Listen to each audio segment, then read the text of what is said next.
took away the children from the parents to educate them in the new ideology, to brainwash them, and so even Marx and Lenin, Marx, Engels, and Lenin, they wrote that this established communist system in the Soviet Union, which will be established, they predicted it in some way, but the first step will be the atheism to spread, and the communist system, the economy and political. So, and then they said, this will be not the end. And Engels and Marx wrote, our aim will be, the last aim of communism will be to destroy completely family. And now we are seeing all is going on, the direct destruction of family, of marriage. Why the communist, the last goal will be? Because when you destroy family, then you have a real society of slaves. The family is the last bulwark against dictatorship and slavery. When you have an independent, healthy family, this is for a dictatorial system, a danger.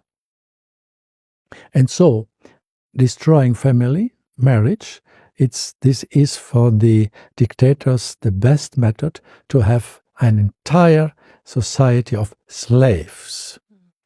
And we must do all what we can not to be slaves. I mean, social and political slaves.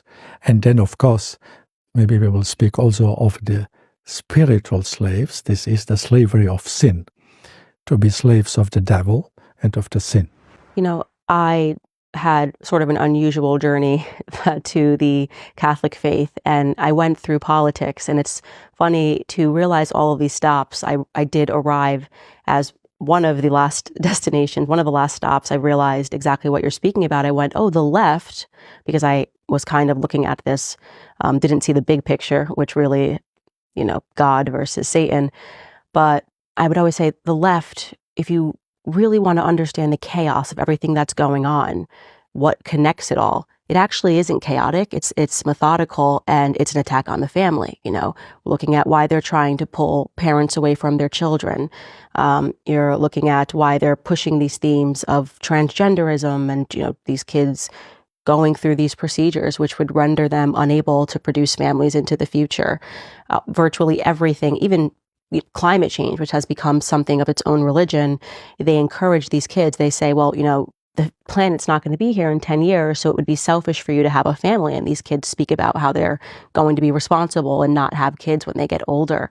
So I see all of those themes. And when you revisit it, you look at what happened in Russia, and I do believe that, you know, Alexander Solzhenitsyn asks this question: what happened to these administrators of this great evil? Where did they go?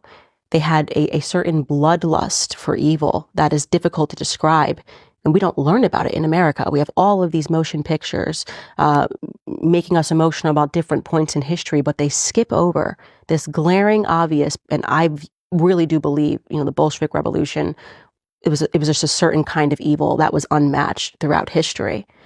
And I want to talk about the Christ element, because this is very important, because it was a war on Christians.